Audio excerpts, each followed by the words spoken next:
O nosso estudo de hoje está na carta aos Romanos, capítulo 12, versículo 21. Não te deixes vencer pelo mal, mas vence o mal com o bem. Palavras de Paulo de Tarso. E Emmanuel vai comentar na lição 34 do livro Ceifa de Luz, Alterações na Fé. Ante as questões de vivência no cotidiano, se consegues manter a fé em Deus e na imortalidade da alma acima dos obstáculos em que nos apuram as faculdades no campo da vida, pensa compadecidamente nos irmãos alterados em matéria de fé, especialmente naqueles que não puderam suportar o clima de trabalho, burilamento, em que te encontras e que se bandearam não só para a indiferença, mas também para a negação.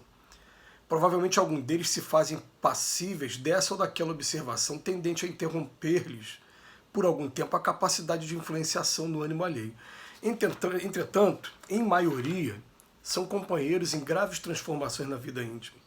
Esse terá visto crises e tribulações do instituto doméstico e se vê traumatizado como quem se vê à beira de um colapso nervoso. Aquele terá concordado com sugestões deprimentes e haverá caído nos labirintos da obsessão. Outro sofreu a deserção de pessoas queridas e não conseguiu furtar-se a profundo ressentimento. Outro ainda varou desafios e testemunhos que lhe impuseram enfermidade e cansaço, estirando-lhe em desânimo. E outros muitos terão aguardado compensações materiais e remunerações afetivas que o intercâmbio espiritual não lhes poderia oferecer e arrojaram-se à rebeldia ou ao desalento. Diante dos irmãos alterados na fé por essa ou aquela circunstância, usa discrição e caridade em qualquer pronunciamento. Não lhes agraves as inquietações propondo-lhes problemas novos e nem lhes agites as feridas da alma com apontamentos infelizes. Quando possível, entrega-lhes o pão do otimismo e a luz da esperança sem reproches desnecessários, ao reerguer-lhes a confiança, reconhecendo que a divina providência com justiça e misericórdia vela por nós todos e que os companheiros de Jesus são por ele chamados para construir e reconstruir. Que lição mais conveniente essa de hoje de Emmanuel.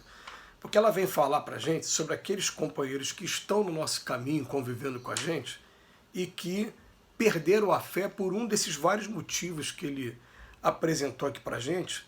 Ele sempre chamando a atenção, né, de que a gente deve procurar fazer um esforço muito grande para ver essas pessoas como pessoas que são muito carentes de atenção, carentes até mesmo de compreensão, né? É o que não acontece na grande maioria das vezes. Ele até fala, provavelmente são passíveis dessa ou aquela observação, sim. Porque ninguém é obrigado a ver uma coisa errada e ficar calado também. O mal, às vezes, a gente analisa, observa, até para que a gente não caia nele ou então não repita. Não se trata disso. Se o mundo fosse feito de pessoas que tivessem que ficar vendo a coisa errada e ficar calado, a gente não evoluiria nunca, né? A gente precisa das observações. Mas ele vem chamar a atenção de como a gente vai chamar a atenção. Mas no primeiro lugar ele fala pra gente, olha, primeiro vamos procurar ter compreensão, ter calma, porque todo mundo aqui na Terra passa por um momento como esse. São irmãos que fugiram, não puderam suportar, como ele diz aqui, ou o clima do trabalho e burilamento. Não puderam, não aguentaram. E aonde está esse clima de trabalho e burilamento? Emmanuel vai enumerar aqui pra gente. Ele fala no Instituto da Família, dentro da casa, ficou traumatizado e está em colapso nervoso, não consegue se relacionar bem com os parentes. Ou então recebeu algumas sugestões, ele vem falar aqui no campo da obsessão, mas quando fala da obsessão, a gente sabe que a obsessão ela pode ser vinda do lado de lá para cá, como até mesmo entre duas pessoas encarnadas também. São os espíritos que jogam as ideias dentro da gente, a gente aceita, né, mesmo sem analisar que aquilo pode se fazer mal e coloca na prática, ou então, às vezes, os próprios, aqueles falsos amigos, que a gente acha que é muito amigo, mas na verdade estão soprando aqui informações para a gente que pode trazer complicações para a gente, né? Nunca sem responsabilidade. Isso fica anotado e os espíritos fazem questão de lembrar. Depois ele fala, outro pode ter sofrido a deserção das pessoas queridas, ele sabe que as pessoas abandonaram e ele ficou sozinho. O outro ainda, né, teve desafios que o levou para a enfermidade, para o cansaço, entrou em desânimo. Então ele fala aqui dos espíritos que convivem com a gente, que normalmente a gente vai olhar para essas pessoas e vai tecer alguns comentários, às vezes críticos. E o que ele vem falar para a gente? Ele vem falar assim, ó, diante dos irmãos alterados na fé por essa ou aquela circunstância, usa discrição, seja discreto e caridoso.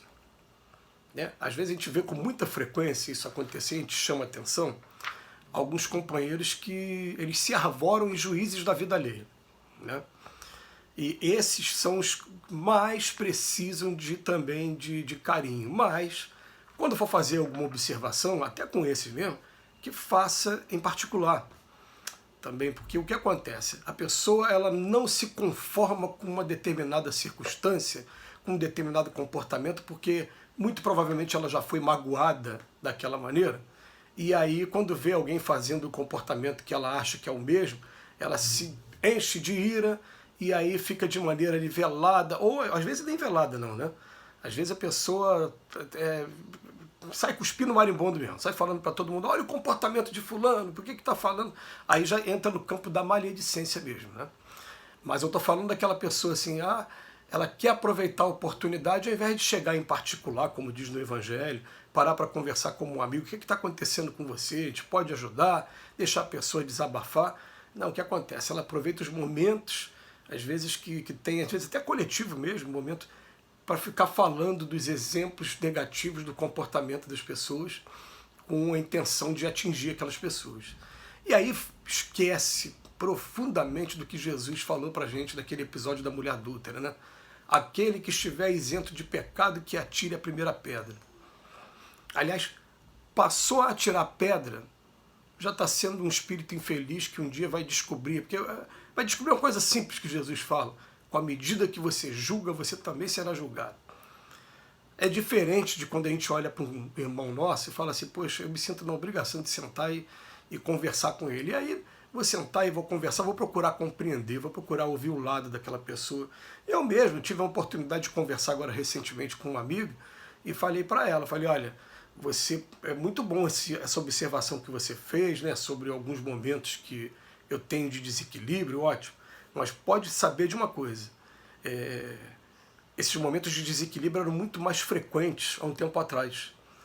Agora eu consigo resistir 1, 2, 3, 5, 10, aí tem uma que cai. Quando cai, fica na vitrine, porque quando a gente começa a fazer um trabalho como esse, de divulgação doutrinária, começa a colocar a cara mesmo lá nos trabalhos, à frente dos trabalhos, para coordenar os trabalhos, a gente fica em observação constante, está todo mundo prestando atenção nos nossos comportamentos. Aí quando vê alguma coisa, parece que está querendo ver alguma coisa para poder desmentir, para poder, tá vendo, não é nada disso. Eu falei, olha, em primeiro lugar, eu nunca tive pretensão nenhuma de dizer para ninguém que eu sou santo. Aqui na Terra, a gente sabe que aqui o santo foi só o Cristo mesmo, todos nós temos dificuldade. Né? Sejam aqueles que já abraçaram a tarefa, esses que abraçam as tarefas acabam sendo os mais atacados. Os que têm mais dificuldade e que também precisam se cuidar muito também, como aconteceu com muitos dirigentes de casa espírita que ficaram depressivos, como aconteceu com membros da Igreja Católica, inclusive no campo público mesmo. Eu me lembro da terapia que o padre Marcelo Rossi estava fazendo, né? Eu ficava, meu Deus, mas como? Logo ele, que era uma pessoa tão querida, no meio católico, e teve a depressão, teve que fazer o tratamento. Então, quer dizer, são pessoas que precisam de carinho e não de essas observações que, na verdade, a gente não faz, às vezes, com discrição e caridade. Então, olha bem a frase final do Emmanuel, como é que ela é muito importante. Ó.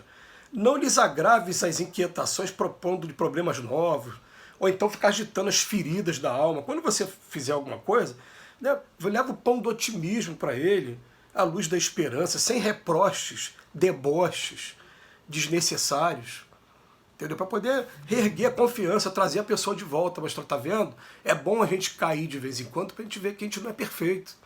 E para a gente poder aprender a ter paciência com a queda dos outros também. Né? E também para saber que ó, o momento que você cai é o momento que vai vir as críticas mesmo. E críticas duras, às vezes. Críticas que têm a intenção de paralisar a tua atividade. No meu caso aqui particular, eu afirmo para vocês e queria muito que vocês também pensassem nisso que eu vou falar. Não vai me desanimar. Os momentos que eu tenho queda mostram para mim que eu sou simplesmente humano. E graças a Deus eu sou humano e sou filho de Deus. Me desanimar, me afastar do trabalho, jamais. Agora é caminho sem volta. E o caminho do estudo para uma reforma íntima e do trabalho com Cristo é caminho sem volta. Começou e a gente vai até o final. Que Jesus nos abençoe hoje e sempre.